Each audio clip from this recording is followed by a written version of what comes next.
Survival, success, and the end of the road. I count myself among the lucky ones. Although my partner Dan Navarro and I have never had the kind of across-the-board success we may have hoped for when we started out, we've made our livings at music for a long, long time. We finally got an opportunity to make our own record in 1990 after a few years of having some success as songwriters and many more years before that of laboring away in near total obscurity. It was the chance of a lifetime, and we were pretty convinced it was going to be once in a lifetime.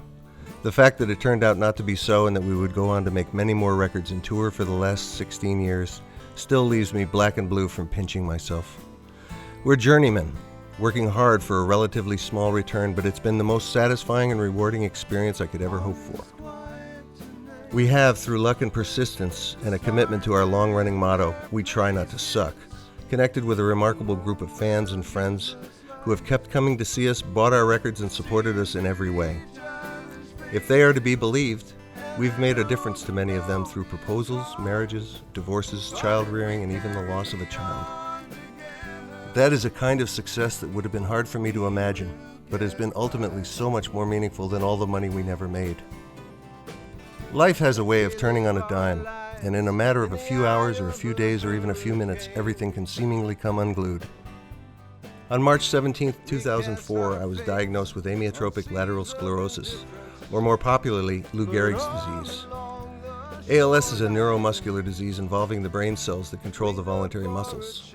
The brain cells die, the muscles atrophy, and you're left paralyzed with very little or no muscle control in a matter of months or a few years.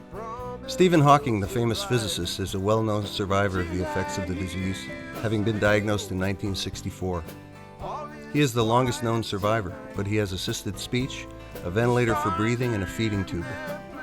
In my mind, I saw the familiar image of him hunched over in his powered wheelchair when the doctor gave me my diagnosis on that St. Patrick's Day morning. It had only been the day before that I had returned from Northern Virginia, where Dan and I were recording our 9th Lowen and Navarro record. We were working with a great cast of musicians and a fine producer, John Wynott, and the creative juices were flowing. The studio was up a flight of stairs, which already was quite difficult for me to climb, but it's a far cry from where I am now, barely able to make a few small steps while holding onto something.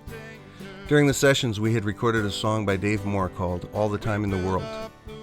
It was rare for us to record a song we did not write, but it was for a planned future record of all covered tunes, and besides, the meaning of the song hit me very hard, because for about a year I had noticed changes in my body and I knew something was horribly wrong. During the rest of the recording, my sickness became the 600-pound gorilla hanging over us. For me, it was a time of decisions and some confusion about how to proceed with my life. I was engaged to be married, and the family that was going to be created would include 5 10-year-olds, her triplets, my twins, 3 days apart.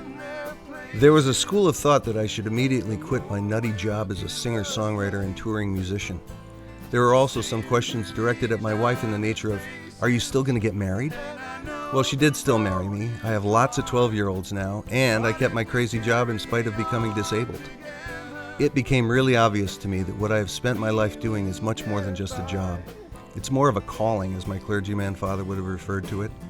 Music has huge elements of something magical in it and has the power to reach people in ways that nothing else can. I don't want to paint it that I've continued out of some sense of responsibility to the audience, although I do feel one.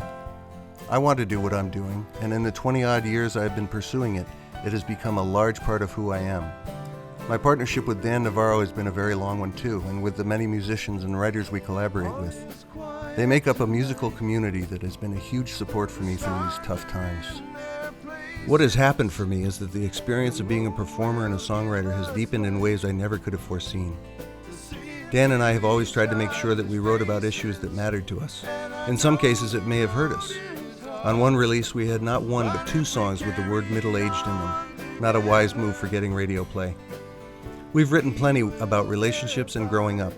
While that never got us a mainstream audience, it did resonate with the amazingly loyal fans we did connect with. Now I have a new sort of viewpoint to add with the addition of a serious illness. I have written a few songs that deal with it directly, but what strikes me is that the things I am facing and the lessons I am learning really apply to all of us. We all face inevitable physical decline at some point, and of course we all die. A dear friend of mine gave me a good perspective on it at the time of my diagnosis when she said, "We are all on a journey, you just have a better map." A songwriter named Michael Smotherman once told me, "In this business, survival is success." I have survived and I actually feel successful, although some might not agree if they checked my tax returns. Now I am facing the end of all that in the uncertain future dictated by a serious illness. Eventually I will no longer be able to make my guitar speak. That friend that got me through puberty and still comforts me today. Finally, my voice will be mute as the disease takes its inevitable course. That will be harder than I can express, and I am sure that well before then, I will have had to stop flying around the country doing gigs. Right now, though, I'm thrilled to still be able to do what I truly love and feel I was born to do. I am able to educate audiences about ALS and still able to make a connection that matters, both to me and hopefully to them. If there is a distaste on their part at watching me being hoisted on the stage and placed in a chair, they don't show it. They don't even mind that my fingers can't do all that they once did on the fingerboard. What seems to matter is that the music is still doing the magic that music does, and that the connection still happens. This job is not a chosen one, it chooses one. It has never been easy and it's getting harder now, but I would never trade the experience for anything. The mysterious and magical thrill of writing a song, the charge of being in front of an audience, and also the exhilaration of speaking in the language of music with other musicians. It will end for me, but the songs will go on, and the memories are mine forever. I think I really understand what Lou Gehrig meant in his famous retirement speech when he said, "Today I feel like the luckiest man on the planet."